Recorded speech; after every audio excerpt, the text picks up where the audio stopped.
Традиционната китайска медицина залага на възможностите на човешкия организъм да се самолекува и самовъзстановява, използвайки естествени природни адаптогени и антиоксиданти, които повишават защитата и регулират функциите на всички орган системи. Най-голямо количество адаптогени са открити в великите гъби, рейши и китайски кордицепс или кордицепс синенсис. И благодарение на държавната китайска корпорация Нова ера индустрия за здраве, днес имаме прекрасната възможност да използваме техния потенциал.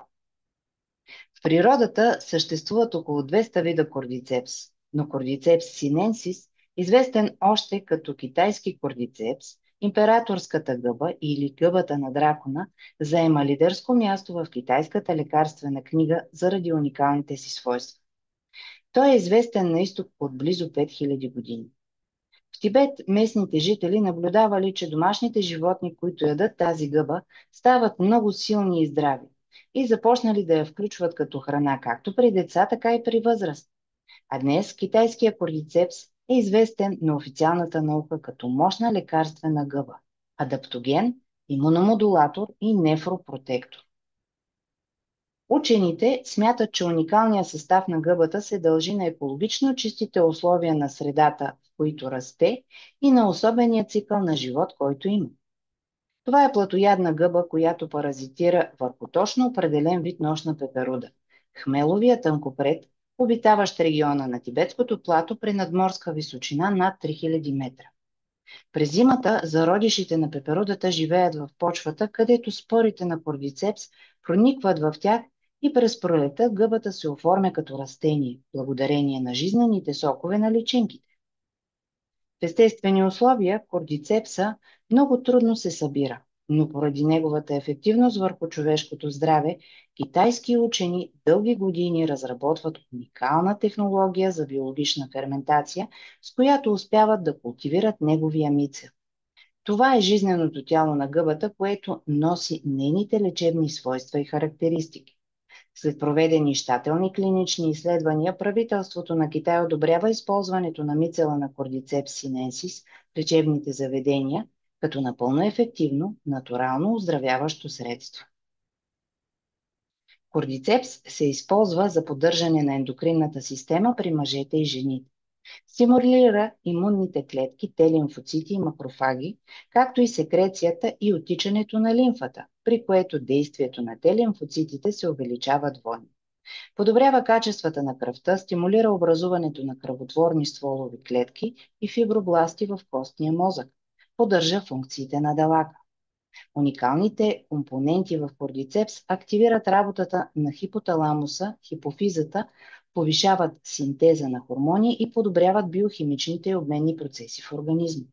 Той е мощен стимулатор на нашите антиоксидантни системи, супероксидисмутаза и глутатион пероксидаза, което определя неговото антиоксидантно и защитно въздействие върху клетките. В неговия състав влиза коензим Q10, който има изразени възстановителни ефекти при проблеми с белите дробове, бъбреците, черния дроб, главния мозък и простатата. Възстановява сърдечния ритъм и регулира кръвното налягане, като понижава нивото на холестерола, подобрява микроциркулацията и препятства тромбообразуването. Гъбата има благотворно влияние върху всички жизнени системи в организма. Това общо оздравяващо действие на кордицепс препятства стареенето на клетките и оттам на целия организъм. Научно е доказано онкопротекторното действие на гъбата, в чийто състав са открити полизахариди, аденозин, деманитол, витамини, минерали, незаменими аминокиселини, гликозиди, пептиди, терпеноиди, галактоманани, редки дипептиди, алкалоиди и други. Кордицепинът и кордицепиновата киселина са уникални за тази гъба съединения, които оказват имуномодулиращо и антиоксидантно действие. Имат висока активност в борбата с новообразованията, като препятстват мутацията на ДНК, активират клетъчната апоптоза у мутиралите клетки и прекъсват образуването на метастази, като нарушават подвижността и активността на туморните клетки.